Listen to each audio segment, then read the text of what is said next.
नमस्कार दोस्तों, bank employees news YouTube channel पर आप सभी का स्वागत है। आपको मैं बता दूं कि AIBOC all India bank officers confederation के द्वारा एक एसओपी जारी की गई है सभी बैंकर्स के लिए, क्योंकि आप सभी को जैसे कि मालूम है कि आगे जो स्ट्राइक आने वाली है 5 डेज़ बैंकिंग की, जिसमें डिमांड की गई है और यूनिफॉर्म पीएलआई गाइडलाइंस के बारे में बात की गई है। उसके संबंध में एक सर्कुलर एसओपी जो एआईबीओसी ने जारी किया है मैनेजमेंट के अगेंस्ट रोष प्रदर्शन करने के लिए। 24 अगस्त 2026 को एआईबीओसी ने यूएबीयू एजुटेशन प्रोग्राम को डिसिप्लिन्ड और यूनाइटेड मैनर्स में इम्प्लीमेंट करने के लिए स्टैंडर्ड ऑपरेटिंग प्रोसीजर इशू किया है।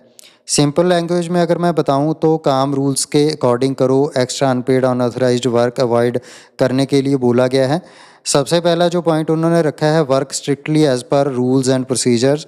बैंक एम्प्लॉयज़ से अक्सर वर्कलोड के प्रेशर में ऐसे काम भी करवाए जाते हैं जो प्रिस्क्राइब्ड प्रोसीजर, डेलीगेशन या वर्किंग नॉर्म्स के बियॉन्ड हो सकते हैं। जो काम रूल्स, मैनुअल, सर्कुलर और डेलीगेटेड पावर्स के अकॉर्डिंग है वहीं फॉलो किया जाए, ऐसा इस सर्कुलर में लिखा गया है। ऑपरेशनल, फाइनेंशियल या कंप्लायंस रिलेटेड मैटर में प्रॉपर प्रोसीजर फॉलो होना चाहिए। बैंकर्स के लिए इसका पॉजिटिव एस्पेक्ट ये है कि अकाउंटेबिलिटी के साथ प्रोसीजर भी इम्पॉर्टेंट है। दूसरा पॉइंट, रेगुलर वर्किंग आवर्स का पालन करने के लिए बोला गया है। एसओपी में ऑफिस को जो ऑफिसर्स हैं उनको नॉर्मल वर्किंग आवर्स फॉलो करने के लिए बोला गया है। 5:30 बजे के बाद ऑफिस लीव करने के लिए भी डायरेक्शंस इसमें दी गई हैं। सभी बैंकर्स को बोला गया है, ऑफिसर्स को बोला गया है कि 5:30 बजे ऑफिस को लीव करें।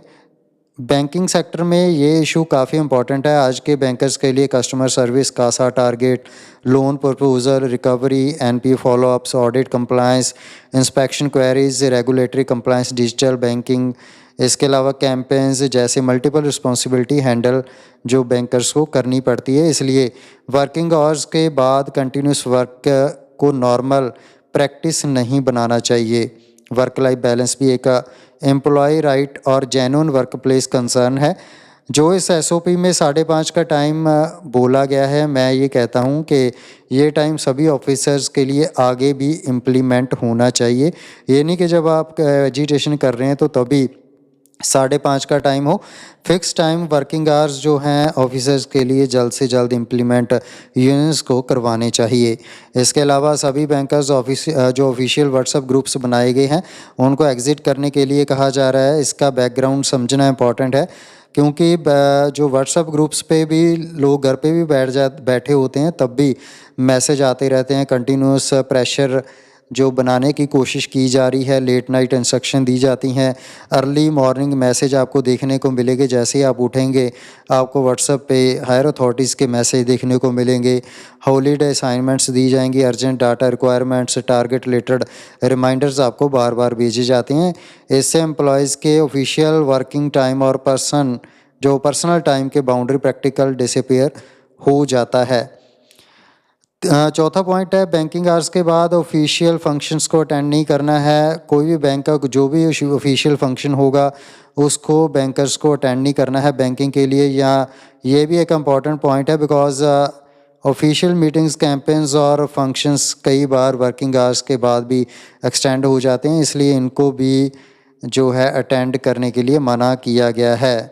पांचवा पॉइंट है, प्रेशर या विक्टिमाइजेशन को रिपोर्ट करना है। अगर आप कहीं भी प्रेशर या विक्टिमाइजेशन फील कर रहे हो तो इसी को उसी टाइम मुद्दे को उठाना है। अगर कोई भी किसी मेंबर को प्रोग्राम फॉलो करने पर कोई भी हायर अथॉरिटीज़ थ्रेट देती हैं, अनड्यू प्रेशर डालती हैं, डिस्क्रिमिनेशन, विक्टिमाइजेशन करती हैं, तो मैटर को यूनिट ऑफिस बियरर्स के वो रिपोर्ट करना है ताकि यूनियंस आगे इस मुद्दे को उठा पाएँ। 6 जो सबसे इम्पॉर्टेंट पॉइंट है, यूनिटी एंड डिसिप्लिन। जो भी इस सर्कुलर में बोला गया है सभी बैंकर्स को फॉलो करना है। ग्रुप आज ही लीव कर दें, 5:30 बजे ऑफिस को लीव कर दें। किसी भी इंस्ट्रक्शन को जो है एज़ पर रूल ही फॉलो करें और डिसिप्लिन और कलेक्टिव स्ट्रेंथ पर एम्फेसिस जो इम्पॉर्टेंट है।